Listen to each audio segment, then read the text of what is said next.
Before we begin, viewer discretion is strongly advised. The following is for educational and entertainment purposes only. What you're about to hear is the verbatim federal courtroom testimony from the case of Sean Diddy Combs, as reported by Inner City Press. The details are graphic, the consequences are real, and for the first time, one of Hollywood's most iconic figures is at the center of it. In a federal courtroom already shaken by weeks of explosive allegations, everything stopped when Leonardo DiCaprio took the stand. Not because he was famous, not because of the cameras, which weren't allowed inside anyway, but because of what he was about to say, and who he was saying it about. Known worldwide for his Oscar-winning roles and environmental advocacy, DiCaprio wasn't there to promote a movie. He wasn't filming. He wasn't acting. This was real. And as he placed his hand on the Bible, there was no script, no director, no second take, just the truth. Or at least, the version of it he had carried in silence for over 3 years. It began with a single invitation. One night, one party, one house. That was all it took to unravel everything he thought he knew about fame, power, and the people who control them both. What he witnessed inside Diddy's estate wasn't just disturbing, it was, in his words, the darkest room I've ever walked into. What followed his testimony didn't just stun the jury. It set off a chain reaction. Within hours, media outlets scrambled to verify claims that had, until that moment, only existed in whispers. Hashtags trended worldwide. Attorneys shifted strategy. Even former allies of Diddy began issuing carefully worded statements, or suddenly vanished from public view. Outside the courthouse, a growing crowd stood behind barricades, clutching phones, reading updates in real time. Some were fans. Some were journalists. Some were former insiders who, up until that morning, thought no one would ever say it out loud. Reporters lined the steps, hammering out live dispatches on battered laptops. DiCaprio testifies. Secret rooms. Video surveillance. The girl behind the glass. Inside, the courtroom was packed to capacity. Lawyers whispered. Marshals stood at the ready. Every creak of a chair sounded like thunder. And then, at exactly 10:06 a.m., the door at the back of the courtroom opened. Leonardo DiCaprio entered. He walked slowly, deliberately, his expression unreadable. No entourage, no security detail, just a dark navy suit, a white shirt with one button loose, and a face that carried the kind of weight makeup couldn't hide. His jaw was tight. His eyes, normally a weapon on red carpets, were sunken and glassy. As he approached the witness stand, the gallery gasped. Even seasoned courtroom reporters, the ones who had covered murder trials and celebrity scandals for decades, sat up straight. This wasn't a cameo. This wasn't Hollywood. This was real. And everyone in that room felt it. The judge nodded. Mr. DiCaprio, please take your seat. He did. Slowly. Do you swear to tell the truth, the whole truth, and nothing but the truth? I do. A hush fell over the room. The prosecutor rose, adjusting his tie, then faced the actor. Mr. DiCaprio, you are here today to testify about a private gathering that took place at Mr. Combs' residence on the night of July 17th, 2021. Is that correct? Yes, Leonardo said, voice low but clear. Can you tell the court, in your own words, what you saw that night? DiCaprio hesitated, eyes drifting to the floor. Then he looked straight ahead, straight at Diddy, who sat motionless at the defense table. And finally, he spoke. What I saw at Diddy's house still haunts me. It started with an invitation. A black envelope, thick paper, unmarked, except for a silver emblem embossed on the seal. 2 interlocked letters, S and C. No location, no time. Just a QR code and a short line printed in metallic ink, for those who never ask why. Only when. Leonardo had seen things like it before. In Hollywood, the more exclusive the party, the less it looked like an invitation. But this one felt different. Not just because of who it came from, Sean Combs, aka Diddy, but because of who didn't talk about it afterward. Not in text messages, not in meetings, not even in whispers. The car that picked him up that night was silent. Tinted windows, no music. The driver didn't speak. Leonardo sat alone in the back seat, scrolling through old emails, pretending not to notice that his phone had lost signal 10 minutes ago. When they reached the gates, he recognized the property from the outside, barely. The mansion sat behind walls so high you couldn't see the roof. Trees lined the perimeter like guards. Cameras moved in slow, mechanical rotations. The security team didn't ask his name. They already had it. The house was enormous, but strangely cold. The air inside smelled like rosewater and chlorine. Every room looked like a showroom. Glass sculptures, polished marble, imported art that didn't quite match the architecture. Music played, but too softly. Like it wasn't meant to be heard, only felt. At first, it looked like every other elite party. Champagne flowed. Waiters in silent formation carried trays of oysters and white truffle canapes. Models posed under custom neon backdrops. A DJ played ambient remixes no one danced to. There were famous faces everywhere, singers, tech founders, producers, even a few politicians Leonardo recognized from charity galas. But something was off. It wasn't the kind of off you could name. It was the kind you felt in your bones. Like the way everyone smiled without showing teeth. Or how no one ever looked at their phones. Or how the rooms seemed to rearrange themselves the moment you left and came back. There were security men, but not just the usual bodyguards. These men didn't move like hired help. They stood in corners. They wore earpieces with no wires. They scanned, not watched. Not the guests. The exits. Leonardo tried to shake the feeling. Maybe it was just one of those Hollywood control-freak productions, curated to the last molecule. Maybe it was all part of the illusion. But then came the rooms. He was walking toward the bar when he noticed a hallway he hadn't seen before. It wasn't lit like the others. No ambient glow. Just a narrow strip of LED running low along the baseboards. He followed it, casual, not sneaking, until a man appeared from around the corner. Private access, the man said with a smile that never reached his eyes. Mr. Combs is preparing something special for the midnight guests. Leonardo nodded and turned back, acting like it didn't bother him. But it did. He'd seen controlled parties before. VIP zones. Security clearances. This wasn't that. This was something curated. Segmented. Hidden. Around 11:30, the energy in the mansion shifted. People who had been mingling started disappearing. One by one. A comedian Leo had just talked to vanished mid-conversation. A model he'd seen posing near the staircase was suddenly gone. The bartender stopped making drinks and began polishing glasses that were already clean. When Leonardo asked where everyone was going, no one answered. They just smiled, tapped their glass, or changed the subject. He asked for his driver. They told him the car had been delayed. And then someone whispered behind him, "You're not on the list for that room, are you?" He turned. No one was there. That was the moment he realized he should have left already. He didn't mean to find the door.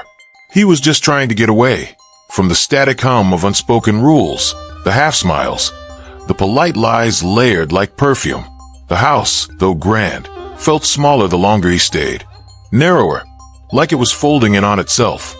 He wandered past the glass atrium, past a corridor flanked by sculptures that didn't seem like art, and ducked through an open archway in search of a bathroom.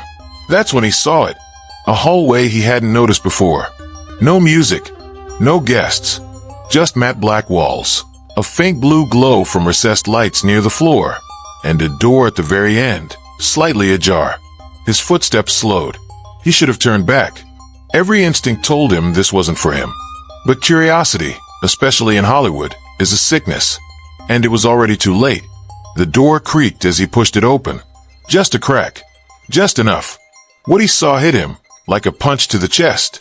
A girl, barely 20, maybe younger, sat on the floor inside the room.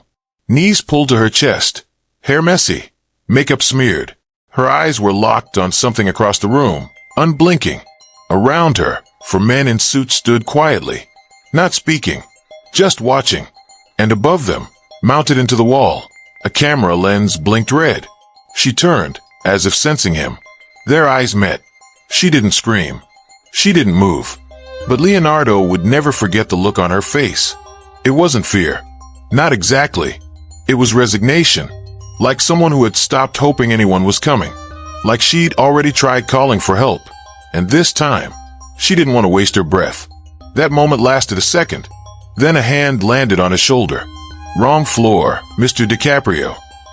The voice was smooth, controlled, almost amused. Leonardo turned. A man in a black suit, clean-shaven, blank expression. The kind of man you couldn't imagine having a first name. "You didn't see anything," he said. "I think I did," Leo replied before he could stop himself. The man smiled. "Not tonight you didn't." He shut the door with one slow push. The sound of the latch clicking into place was too loud, too final. Like a vault closing, Leonardo's mouth went dry. "I want my driver." "Already called. You'll be taken to the lounge while you wait. Complimentary mezcal. Cuban cigars. Please, right this way." There was no threat in his tone. None needed. Leonardo followed. The lounge was a glass-walled room with no windows, only screens playing ambient loops of beach waves and sunsets. A bartender in white gloves stood behind a spotless marble counter, not saying a word. Jazz music played through invisible speakers, just loud enough to keep the silence from caving in. No phone signal. No clock. No way to know how long he waited. It could have been 30 minutes. It could have been 2 hours. Eventually, the driver came. Or at least, someone who claimed to be the driver. He didn't speak either. Just nodded once and opened the door. Leonardo climbed into the car and didn't say a word the entire way home. He didn't sleep that night. Or the next. He replayed her face over and over. The silence. The camera. The 4 men. And the unmistakable feeling that whatever he had seen, it wasn't the worst of it. It was just the part he'd been allowed to see. The silence didn't end when he left the house. It followed him. For days, Leonardo tried to go back to normal. He attended meetings, took calls from his agent, smiled through interviews, but something had changed. He kept looking over his shoulder. He unplugged the Alexa in his kitchen, started checking behind his car before driving. He didn't tell anyone. What would he say? "I saw a girl behind a glass wall at a party no one talks about, hosted by a man everyone worships, and now I think I'm being watched." He barely believed it himself, until the phone rang. No caller ID, just static. Then a voice. "You saw more than you should have." Click. That was it. No name. No threat. Just a statement. Cold. Inevitable. Leo stood there, phone still in hand, heart pounding in his throat. That was the moment he knew. This wasn't paranoia. It was protocol. This was how they did it. Not by violence. By suggestion. A whisper in your ear that changed how you slept. A single sentence that rewired your sense of safety. And then things started happening. Projects disappeared. A streaming series he'd been producing for 2 years was suddenly postponed indefinitely. No reason. No call. Just gone. A film he'd been offered, a prestige role, something awards-friendly, was given to someone else. The excuse. Scheduling conflict. Even though his calendar was clear. Friends stopped answering. Not all at once.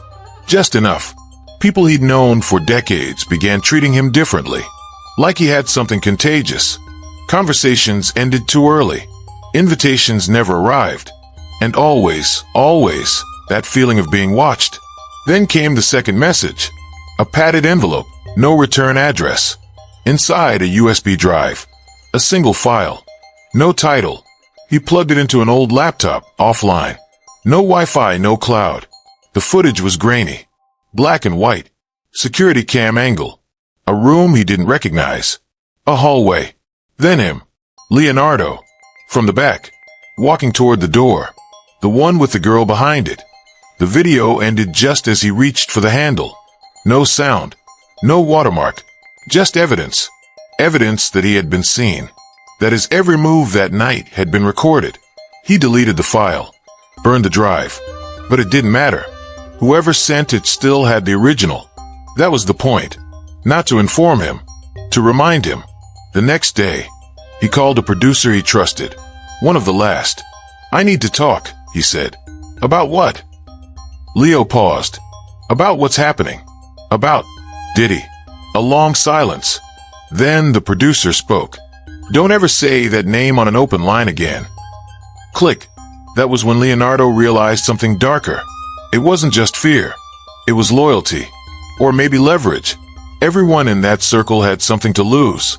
Or something already taken. And now, so did he. Weeks passed. Then months.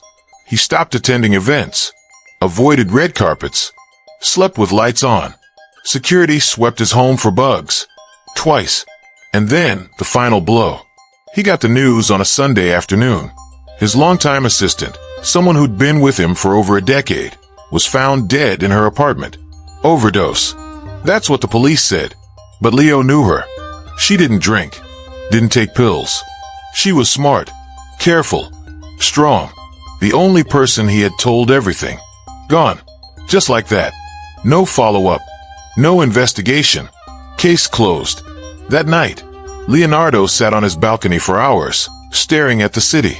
Somewhere out there, someone had the power to erase a person without a trace, to edit lives like film reels, to silence, not with bullets, but with absence. And that power, he realized, was protected by fame, by fear, by systems that rewarded silence and punished memory. That was when he decided, if the day ever came when the truth could be spoken out loud, he would speak it, no matter the cost. The betrayal didn't come with a gunshot. It came with a smile, a handshake in a cafe, a nod in a boardroom, a promise made off the record. Leonardo had reached out, carefully, quietly, to the few people he thought might understand. People with power. People who had once told him, "If you ever need protection, I got you." One of them was a director he'd worked with twice, someone whose films had broken box office records and whose name carried weight in every studio lot, from LA to London. Leo met him in private, over espresso in a dimly lit hotel bar. "I need to tell you something," he began. The director leaned in. "If it's about who I think it is, I already know." Leonardo exhaled. "So why hasn't anyone?" "Because we can't," the man said, his voice calm, cold. "You think this is new? You think you're the first one to see what you saw? No, you're just the first one dumb enough to want to talk about it." Leo froze. The director sipped his coffee. "Don't call me again." And just like that, another door closed. But the worst came a week later. An article appeared online. Nothing obvious, just a sources say piece on a gossip blog barely anyone took seriously. It suggested that Leonardo had become increasingly erratic, that he was struggling with paranoia, and had alienated friends with bizarre accusations about powerful figures. He laughed it off at first. Then it spread. Other outlets picked it up. Then the trades. Then a late-night show made a joke. "You know Leo's losing it when even Diddy won't party with him anymore." His phone didn't stop ringing, for the wrong reasons. Publicists, brand reps, lawyers. "Lay low," they said. "This will blow over." But it didn't. The talk shows stopped calling. A campaign deal with a luxury watch brand was re-evaluated. One of his own agents suggested taking a quiet sabbatical while things cooled down. What things? He hadn't said a word to the public. He hadn't done a single interview. And yet, the narrative was already written, carefully curated, whispered from office to office until it became accepted truth. Leonardo DiCaprio had lost his grip, and no one would touch him. That was the strategy. Not to destroy him with scandal, to isolate him with doubt. He walked onto a studio lot one day, ready for a meeting he had scheduled for months. The receptionist smiled tightly. "I'm sorry, Mr. DiCaprio. There's been a scheduling change." He looked at the empty chair inside the conference room. "They're in there. I'm not authorized to let you in." He didn't argue, just nodded, turned, walked. Outside, a man with a camera was waiting. Not paparazzi, not press. He didn't take a picture. He didn't say a word. He just watched. And in that moment, Leo realized it wasn't just that he'd been marked. It was that he'd been tagged. Like a wild animal under surveillance. Every move tracked. Every breath logged. He considered going public. Posting everything he knew. Names. Details. Dates. But who would believe him now? He was no longer Leonardo DiCaprio, global icon.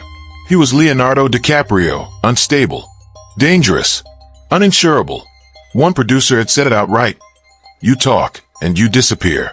Not in a dramatic way. In the paperwork, in the algorithms. You stop getting invited. You stop getting greenlit. You stop existing. That was the play. To make silence feel like safety. To make the truth feel like suicide. He sat straight in the witness box, but his hands trembled. The court had seen celebrities before. Athletes, rappers, reality stars. But never like this. Never someone this famous, this controlled, this deliberate, cracking in real time. Leonardo DiCaprio had spent years playing men who held the room, who knew what to say. But today, he wasn't reciting lines. He was breathing through fear. Mr. DiCaprio, the prosecutor said gently, can you tell us what you saw the night of July 17th, 2021, at Mr. Combs' residence? Leonardo's eyes didn't drift. He didn't blink. He looked straight ahead. There was a room, he said. A room I wasn't supposed to see. With a girl inside. Young. Alone. Surrounded by men. And a camera. A murmur swept through the courtroom. The judge struck her gavel once. Leonardo continued. I tried to leave. I was told my car had been delayed. They escorted me to a lounge. Glass walls. No signal. No clocks. I waited. But that wasn't the part that broke me. It was her face. He paused. Swallowed. That's the face I see every night when I try to sleep. Gasps rippled. Reporters scribbled furiously. The defense team whispered. The prosecutor leaned forward. Mr. DiCaprio, are you suggesting Mr. Combs was aware of this room and its contents? Leonardo turned slowly toward the defense table. I don't think he was aware. I think he designed it. Silence. Not shock. Not confusion. Just silence. Like the room had stopped breathing. I saw him. Near the hallway. Before I was intercepted. He looked at me. Not surprised. Not angry. Like he'd made a note. Like he was filing me away in his head. And after that night, things started happening. People distanced themselves. Projects stalled. Phone calls stopped being returned. He reached into his jacket and placed a manila envelope on the stand.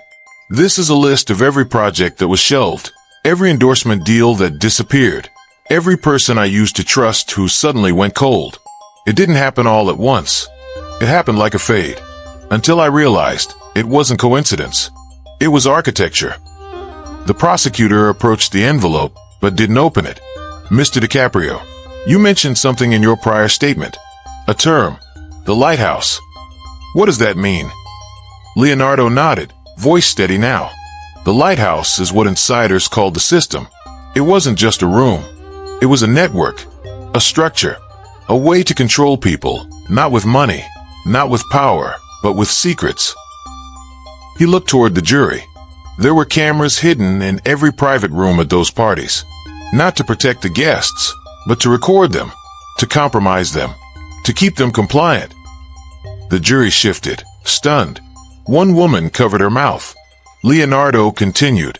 If you said the wrong thing in the industry, if you refused to play along, someone could pull up a file, footage, audio, something that made you disappear, not in scandal, but in silence. You stopped getting roles. Sponsors dropped you. Directors backed away. And you never found out why. The prosecutor asked, do you have proof of this system? Leonardo took a breath. Not everything, but some. Enough. He nodded toward the envelope again. I received it in 2019. From someone who used to work inside the network. She gave me documents. Floor plans. Logs. Even names. The judge interjected. Are these names of potential victims? Yes. Some are victims. Some are enablers.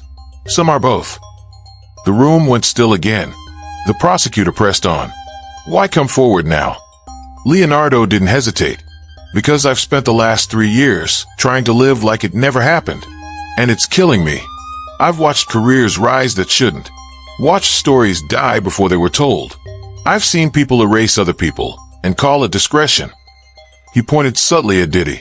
He once told me, the only thing people care about is the party. Well, I'm here to say, the party's over. The courtroom erupted. The judge banged her gavel. Order. Order. But it didn't matter. The media was already typing. The headlines were already forming. The walls that had kept this secret were beginning to crack.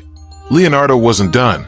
"I don't hate him," he said, "but I hate the system that protected him, that rewarded him, that silenced everyone else while he got louder. And I don't want revenge. I want accountability." He turned to the jury one final time. This isn't just about one man.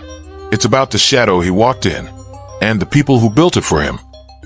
The judge recessed for 15 minutes, but no one moved, because for the first time in this trial, someone didn't just testify. Someone named the ghost in the room. When the court reconvened, something had changed. The walls felt thinner, the air heavier. Even the fluorescent lights above the jury box flickered like they, too, weren't ready for what had just been said. Leonardo re-entered without fanfare. No press photos. No applause. Just the creak of the witness chair as he took a seat again. The prosecutor stood. "Mr. DiCaprio, do you have anything further you'd like to say before we conclude?" Leonardo took a moment. Then he nodded. "I'm not here because I hate Sean Combs. I'm here because I believe in light. I believe in accountability. I believe that some names are too big to ignore, and some silence is too dangerous to keep." He paused, scanning the room slowly. This trial isn't about fame. It's about power without oversight. About what happens when a man learns he can do anything, and no one dares to stop him. He turned to Diddy. The man barely looked up. "You once told me people forget everything except the party. Well, I haven't forgotten, and I'm not alone anymore." Leonardo's voice was steady. Final. "I'm not here to burn down the industry. I'm here to remind it there's still a soul in it, and someone has to keep it alive." The judge gave a quiet nod. The court adjourned. Leonardo stepped down from the stand, but as he walked past the front row of the gallery, something caught his eye. A man in a gray suit. Ordinary. Unremarkable. No phone. No notebook. Just a thin scar near his left ear and a look that was too calm. They locked eyes for less than a second, and Leonardo knew. That man hadn't come to watch. He had come to witness. Another pair of eyes from the Lighthouse. Still watching. Still taking notes. Still reminding everyone. You can leave the room, but the room never leaves you. Outside the courthouse, the crowd waited. Some clapped. Some cried. Most just stared as Leonardo passed. No longer an actor walking through applause, but a man walking through history. Behind him, inside the sealed envelopes still clutched by the prosecution, were names the world hadn't heard yet. And somewhere among them, someone was already planning what to do next. Because the system wasn't dead. It was just exposed. And exposure is only the beginning.